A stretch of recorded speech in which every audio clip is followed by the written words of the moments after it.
गंगापूर धरणाचा पाणीसाठा 67% आलाय। मागील वर्षी याच दिवशी हा साठा तब्बल 79% होता। म्हणजेच यंदा साठ्यामध्ये लक्षणीय घट झाली आहे। नाशिक शहराला पाणी पुरवठा करणाऱ्या गंगापूर धरणातील घट हा चिंतेचा विषय मानला जातो आहे।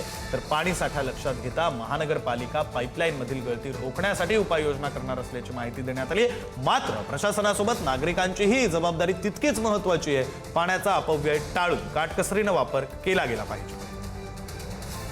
बातमी आहे नाशिककरांची चिंता वाढवणारी।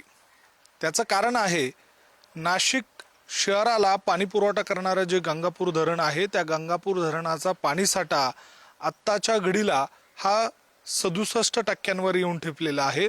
हाच पाणीसाठा मागील वर्षी 79% होता। त्यामुळे साधारणपणे 12% या पाणीसाठ्यामध्ये घट झालेली आहे। मी सध्या नाशिकच्या गंगापूर धरण या क्षेत्राच्या परिसरामध्ये आहे। याच ठिकाणी जर बघितलं तर पाणीसाठा हा कमालीचा घटताना आपल्याला बघायला मिळतोय। जवळपास 12% घट ही मागील वर्षाच्या तुलनेमध्ये आपल्याला बघायला मिळते।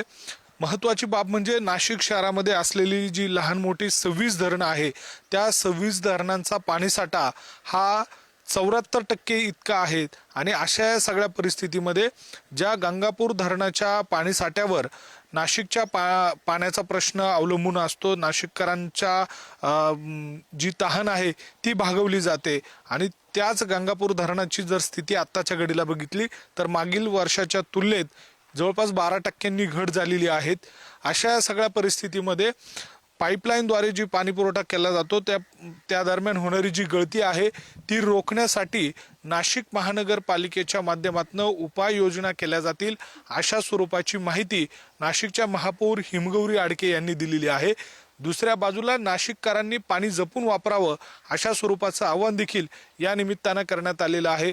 खरं तर आता उन्हाची तीव्रता दिवसेंदिवस वाढत जाणार आहे। कडाक्याचं ऊन आता नाशिक शहरामध्ये पडायला लागलेलं आहे। विशेष म्हणजे उष्णतेमुळे आणि उन्हाच्या या सगळ्या तीव्रतेमुळे बाष्पीभवन हे मोठ्या प्रमाणात होत असतं।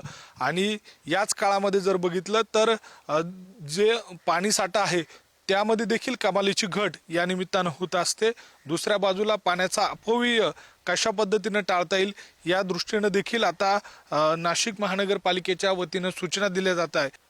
व्हिडिओ जर्नलिस्ट योगेंद्र महाजन, समीकरण ताजने, पुढारी न्यूज, नाशिक।